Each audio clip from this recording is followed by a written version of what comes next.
Welcome back. Super Bowl Sunday, just a few days away. All eyes on Tampa, where we will certainly see one of the stranger Super Bowls we've ever seen. Joining me right now to talk about it is the former head coach, Brian Billick. He won the Super Bowl back in the year 2000 with the Baltimore Ravens. Coach, great to see you today. Thanks so much for being here. So what are you expecting from the big game? You think things will look very different with all of these COVID precautions? Yeah, well, thank you, Maria, for having me. You know, the game itself, and that's ultimately what it comes down to uniquely. I think this is going to be a great game because the team, Kansas City's not even coming down till the weekend. It's going to feel like a normal game, as normal as the Super Bowl can. Their preparation has been uninterrupted, as it normally is during Super Bowl week, where it's just crazy at the Super Bowl site. Tampa Bay, it's just business as usual. Kansas City, as I said, not coming in until later. So I think the coaches are loving the fact that the players are able to focus even more than most Super Bowls. Because of that, I think we're going to have a great game. Well, you know what? I want to ask you about technology, but when your Ravens won the Super Bowl, what happened next? How important is that for the game, and what does it do for you, for the team, once you've got that Super Bowl win under your belt? Well, you got to remember when we won it in 2000, we were a small market team shoved between D.C. and New York and Philadelphia. Really kind of new to the scene, having just come back to Baltimore. For us, it legitimized us as, yes, we are a legitimate NFL team, brought the franchise up with the other great franchises in the NFL. And of course, going forward, they may try, but they can never take away that title of Super Bowl winning player, Super Bowl winning coach away from you. So yeah, it's from a career standpoint, a professional standpoint, it's a game changer. I love that. Did you get the ring? Do you have the ring on?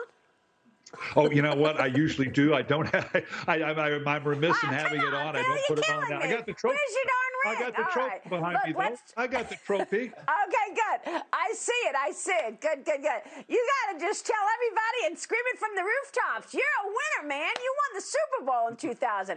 Let's talk technology for a second. Modern technology, it's pretty critical these days for sports, right? Especially during a pandemic. What are you expecting in the way of technology for this game and this interaction with fans at home? They're going to have billboards to make the audience, the people in the stands, because there's nobody in the stands. They're going to put cutouts there to make it look more crowded than it obviously is. Well, the technology is a total game changer. This equipment market in particular is a $2 billion addressable market. And most people think of the big guys, Nike, Adidas, Under Armour. They're not in the market, never have been. So when we sat on your set a few short years ago, we saw an opportunity at X-Tech Pads to be disruptive with much needed innovation, new patented design, material science. And here we sit the #1 pad, the National Football League, better than 70% of the players in the league.